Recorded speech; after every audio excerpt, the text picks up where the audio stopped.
when we're told you always need to be regulated, you always need to be calm, you're dysregulated, are you sure? Because maybe this is actually something that's keeping us safe. Again, hearkening back to that example I gave of unhoused people. If you tell them they should be calm and completely relaxed when they're sleeping on the streets, that might get them killed. They actually do need to have some kind of response. So this question helps us look at the person inside of their ecology and help them look at themselves in the same way. Yeah. The third thing the Resilience Toolkit does is we apply somatic strategies to regulate persistent, disproportionate, or incongruous stress, trauma responses. And what I mean here is it's responses that are persistent, last too long, disproportionate, too strong, or incongruous, don't match the situation. Not all responses need to be settled. So we see a move for example, social emotional learning in public schools. And we want these children to have this awareness and have mindfulness skills. But actually, a big effort is to make children sit still and be quiet. When children are acting up in school, there may be problems at home. There may be abuse. They may be hungry. There may be a problem, and their behavior could be an alert to something being wrong. But instead, if we say, this child is reactive and dysregulated and we need to teach them to calm down, we're not asking the questions about their ecology. They maybe don't need to learn how to breathe. Maybe they need food. Okay, so I'm just saying, and sometimes they do. The mindfulness can be a very useful skill, and I teach it. And this is a both and situation. Because again, I've worked with school districts and where they realize that the way some of these beautiful somatic approaches are being applied are actually quite punitive. Just because it's somatic doesn't mean it's life-giving. It's what framework are you applying it in?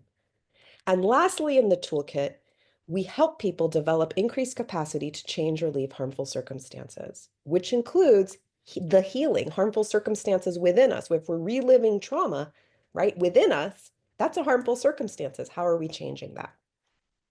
So these are the goals of the toolkit, right?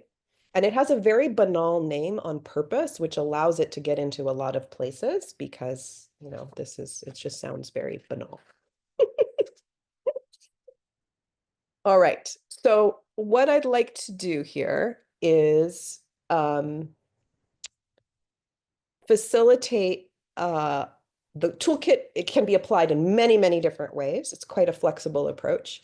What I'm going to facilitate for you is we're going to unpack the practice I did at the very beginning, where I used a set of guiding questions, right? And we did what was called the settling breath, right? The longer exhale. I'm going to facilitate those guiding questions and show you how those guiding questions help develop resilience determinants, and we're actually going to do them, all right? Okay, so we use the set of guiding questions. This is one way to use the toolkit. So remember, we want to foster embodied self-awareness, right? So how do we do that? The guiding question is for people to ask themselves, what is my stress level or trauma level, right? And the question, how do I know? And so we use a number of different models from polyvagal to allostasis to appeasement to help people understand how stress and trauma live in them. But it's asking this question over time where people begin to recognize, oh, my stress is a 7 out of 10, and I can tell because my jaw is tight. Or I can tell because there's a pit in my stomach. Or my stress feels like a tsunami right now. I feel like I'm underwater. Like however it is that people want to describe this, it's this practice of not just asking what is it, but how do I know? And you begin to understand your own signals, right? So this grows a lot of self-knowing, a lot of self-knowing. And with self-knowing, it starts to open choice. So teaching people how to discern, is their responses appropriate? We ask the guiding question, is my stress level helpful right now? Is it helpful right now? So this is where somebody begins to say, huh, I'm in work with a boss who's really toxic, and I have to keep my head down and stay pretty alert. Yeah, this is good. I am protecting myself right now. But then the same person, when they go home, might say, well, I'm about to go to sleep and I'm still feeling really alert and I have to keep my head down. Is this useful for me right now, about to go to sleep? No, it's not. So they begin to have more awareness of their own relationship to their environment and not blaming, oh, I should be really calm at work. They're like, no, this is not a great situation. Do you see how that helps? Right? Okay. And so using these questions just in this way, then applying somatic strategies, right?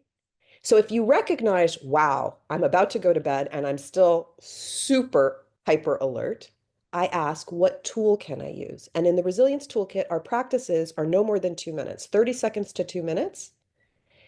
And we want them to work in real time.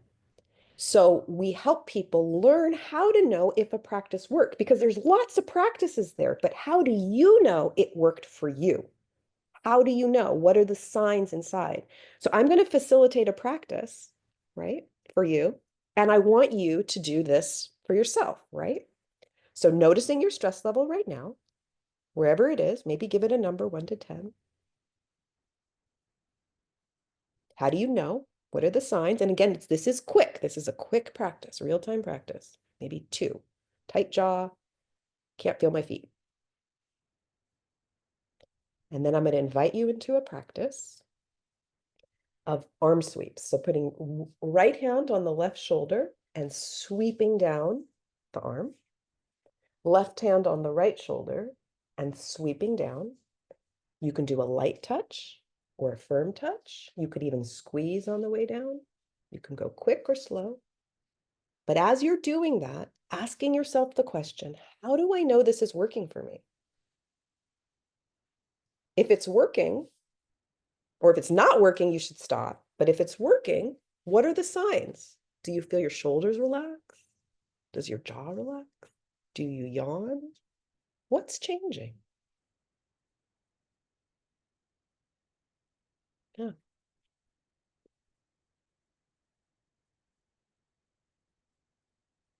So even if there's just a subtle shift, okay, that means you were having more stress or possibly trauma than you needed to have the response in the moment. Because if it was really that unsafe, your body would have not allowed you to settle. And so there's some learning for the body to say, oh, I was in an over response. And this is valuable. One thing that's lovely about the toolkit is it's not just for past trauma, it's for also for people that are living in toxic situations, violent situations, having ongoing trauma. It's for both. Because even if in the workplace, that example I gave where I would be like, with this boss, let's say I recognized, oh, I need to be really alert with this boss. I'm really hyper vigilant right now. And then I ask myself, could I be having a little bit too much? And I do a practice and I realize I come down 10%. That was 10%. I still need to have the response, but I don't need to have so much of a response. And when I come down 10%, guess what? I get to reclaim that energy, right? I also being less reactive, right? So these are helping me towards stabilization, right? I'm learning the self-awareness of stabilization. I'm learning how to recognize when my responses are not useful for me. I'm learning how to stabilize them and calm them, which are all prerequisites for going into the deeper healing, which is the last stage. Develop increased capacity to change or leave harmful circumstances. Now that I'm a little more settled, can I turn towards the source, right? And maybe the source is something in the past that needs to be healed. Maybe it's something current that needs to be changed, right? And the thing about it is, if I'm not quite ready, I need to repeat this practice over and over again until I grow the resilience to be able to do this last step. Those micro practices really do help quite a bit, right? Because doing this, it could take days or months or even years, depending on the severity of the stress or trauma, right? And so the Resilience Toolkit fosters the resilience determinants. It fosters active recovery. Remember, that's the downregulation, not just resting, but downregulation. It fosters emotional regulation. It's teaching me how to be present and manage difficult and intense emotions. And it's teaching regulatory flexibility. I have to make flexible decisions to use this, right? Every time I practice, I'm asking, is this right for me now or not? Should I practice or should I not, right? So if I use the tool and it's working, great. If it's not, what other tool can I use? Each time I'm practicing mini regulatory flexibility, right? Um, I also want to point out one of the core features of trauma is powerlessness and not having choice. So this practice gives us lots of choices and helps us reorient in ourselves. Additionally, if you have a marginalized identity, you are typically taught to, the way we stay safe is making sure people with dominant identities are comfortable, right? We don't actually turn what we want or what we need, right? I can say this as a black femme, disabled person, right? It's about making sure the white people are comfortable, for example. And so for me to turn inwards and say, what do I need in this moment? It's actually quite a revolutionary act, and to do it over and over again. And when we do it together in community, it's really powerful. And so the overall goal of the Resilience Toolkit is to help us develop a level of resilience that is not just flexible strength. It's what we call alchemical resilience. And here we say it's flexible strength to heal trauma, to overcome adversity, and transform. I'm even going to add here, I'm going to edit, transform harmful relationships. I'm going to edit it right now. Um, harmful relationships, because I've just been thinking about this, and systems of inequity and oppression into places where we thrive, right? And it's through these micro practices that we use that are, grow these resilience determinants. All right, y'all. Did I do it with enough time for questions? I think so. I did it. All right, so let me come out. Susie, you got your hand up. I see you did it. Okay, let me stop the share. Um, all right. Um, all right. So I'm going to head into the Q&A box, and if you have questions also to raise your hand, I'm going to start with Susie and then Jamila, and then I'll head into the Q&A box. Thank you for your patience, Susie. There we go. Thanks for the opportunity to put this out there. As you've been talking, I've been creating, I guess, my own personal conceptualization of being in session with a client and what resilience looks like over time. And what is occurring to me is it's a real non-linear continuum that looks like spiral, where points of that spiral are all of the pieces that you've been talking about: community, our individual relationships, our trauma, our stress, our tools, which takes me to what Ariel talks about a lot. In particular, I use it a lot in EMDR work, somatic EMDR work, is the idea of titration. And when I'm conceiving this idea of the spiral, and every aspect of what we've talked about is on that spiral. I'm titrating back and forth to each one of those, and we might hit the healing, and then we go back to a relationship, and then we go back to a stress that, space was created for that stress to come up. And so it's so very rich and complex, because I think it's so easy to think about trauma as an event versus maybe a life experience, or get into more complex issues. So I was just thinking about just the whole issue of titration in creating resilience. It's not a if then this. It is a all of the pieces that we have to use as touchstones and go back and forth. And so I was just curious if you could speak to that a little bit. Could you clarify you said a lot of things. So if you could clarify the question, The it, being more of a nonlinear continuum where we have to titrate back and forth in creating resilience. yes, healing is nonlinear, absolutely. And people are in different stages and maybe in different stages, as I said, in different parts of their lives. um, different domains, right? So different relationships, different contexts, different periods of their life. It's going to be variable, and being able to meet them where they need to be stabilized. When are they stabilized enough that we can actually go into content and material, right? And then when do we need to come back out and stabilize again, right? And back and forth, whether you're using the language of titration or not, Yeah. it's right. When does someone need stabilization, and when can you go into and push into content? Um, Absolutely. And trauma is absolutely not just an event. And it actually exists at multiple levels, right? Um, Mm-hmm. and it can be ongoing circumstances, absolutely.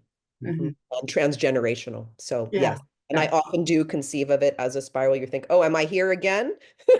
But you're here Right. again with new resources. You're here again with more wisdom, with more Right. strength and resilience, and you're maybe perhaps able to go a little deeper into whatever that Mm-hmm. was, if it's historical.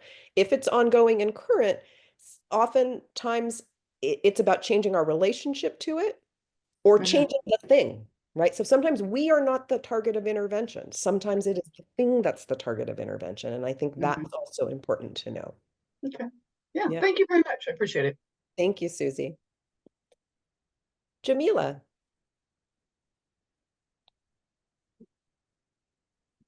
Okay. Okay. Um, it's pronounced Jamela. Jamila. Okay. So my question, I think when you were talking about the destabilizing people when they're destabilized or dysregulated, and my question was for people who may utilize drinking or drugs for a coping skill, which you know that that's what it is, but they want therapy, how effective how effective could that be? Or is it just you're giving them tools to try to learn to destabilize or self-regulate? Like how effective will that be for them? Also given like you talked about their environment, that may be something that's helpful for them in the environment that they're in. But they come into the office, they, may say that they want to, work through some trauma, but I also may see that that is something that's hindering them from being able to work through what they said they came for. So just wondering, how do you? Yeah, I mean, everyone's doing the best that they can Mhm.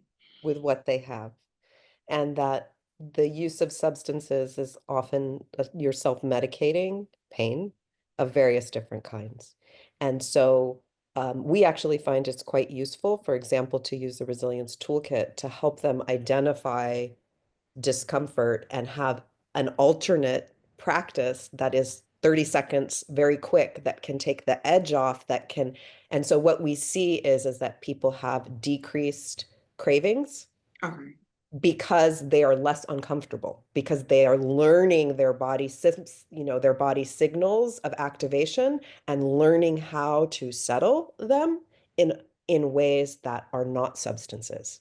Okay. Or there's other addictions, whether people Yes. like, there's many different ways that we manage senses of overwhelm and discomfort and Okay. pain.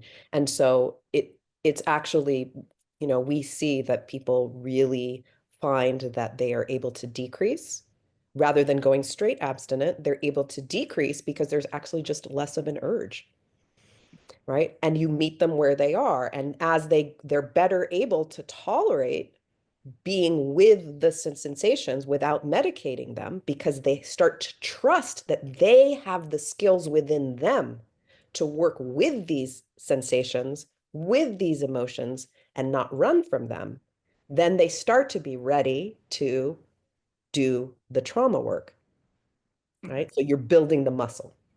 Is Thank that you. helpful? Yes. Thank you. Okay, thank you. All right, I'm going to take a question from the Q&A. I'm encouraging folks to upvote questions that are interesting to you. Keisha's saying here, I've often struggled with the word resilience, particularly in how it's sometimes applied to communities of color in a way that seems to overlook or diminish the very real and ongoing oppressive experiences they face. As a clinician, I've even found myself referencing resilience when speaking with clients, which can feel uncomfortable because it risks invalidating the trauma and systemic barriers they're dealing with. Do you have any guidance or thoughts on how we can acknowledge and honor both the resilience and the oppressive experiences of marginalized communities without inadvertently minimizing our struggles? I see that you wrote that at the beginning of the session, and I hope by the end of the session, you can see that by having a different definition of resilience, that alchemical resilience, we are acknowledging this. And I see your hand is up. So Keisha, if you want to uh, folks, if you could, yes. Keisha, one other thing I would say is if we acknowledge that systems of adversity, systems of oppression create a huge amount of trauma, they don't change themselves. People change them. And so, unless we're waiting for someone to come save us, which I don't think is going to happen, folks of color, actually, we do need more resilience to be able to heal from these, what has been inflicted on us and to change these systems. And so I see that there's a lot of anger because like, I didn't make racism. I didn't make sexism. Why do I have to fix it? Well, it's not going to fix itself. And so what I say is I validate the anger and we still need to do something unless you just want to give up, right? So it's not to deny the anger about it. It's to face it, to surface it, to name it and say, okay, now what can we do? So is there any more? Did that answer your question? Do you have more? Yeah, I think also the tone, like I have an internal struggle and almost because I think that it's weaponized so much against marginalized communities. So I've even gone so far as like, oh, do I even want to use the term resilience? Because I don't like the way that words are weaponized against marginalized communities is so powerful. So I think for me, it's just finding space to hold both of those at the same time for myself and for the communities that I serve. Absolutely. And the word queer was Yeah, also a slur, and we now hold it up we own it. because Yeah. I looked, and resilience is actually a fantastic word, and I'm not going to let them take it from us. Thank you. Thank you, Keisha. That gets it. Thank you. Thank you. All right, I'm going to can I do one more? Yeah, one more. Sabri, you've been super patient. Hi.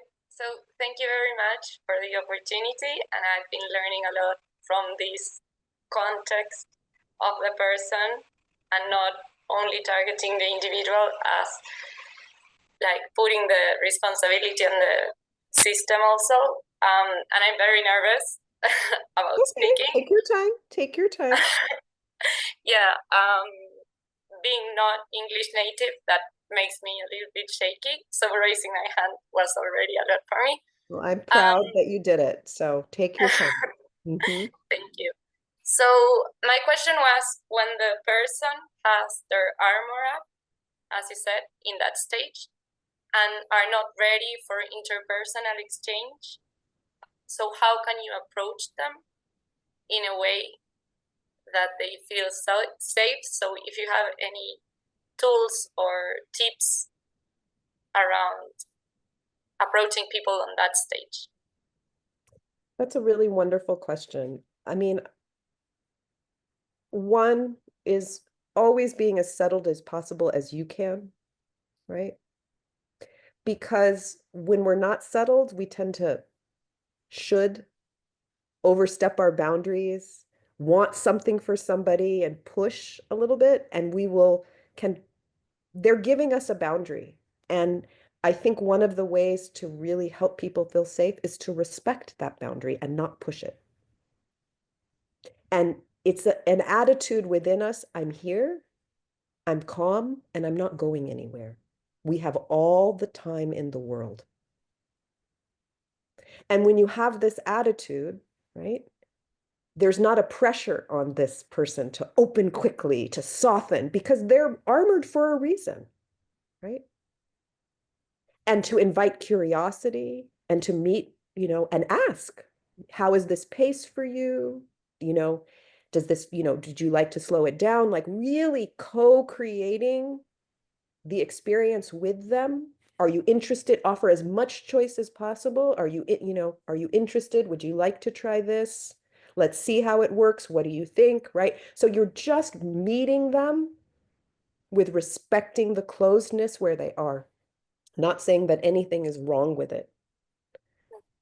And as they begin to slowly feel safety within the relationship, they may soften a little bit. They may be interested in trying some of these practices, and they soften a little bit, and then they kind of peek out a little and say, oh, nothing bad happened. Okay.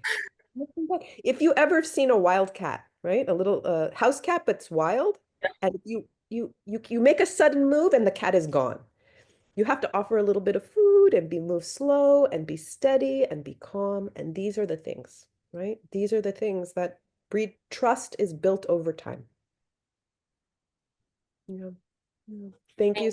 Thank you, Sabri. All right, y'all. We've come to the end. I wish I could answer like all of these questions because there's a lot here that are really good. But we got some of them in there. I would love right now, if I know if you can stay afterwards for the breakout groups. I've crafted some questions to help you integrate and process the material and discuss. If you would choose to do that independently, I hope you take the questions and do it independently. If you're watching the video, I hope you do it with either independently or with others to help you integrate the material. But for right now, as we end, what are you taking away? So hopefully the chat is still open, and just if popping in the chat an idea, a hope, a commitment, a question, what are you taking from this session?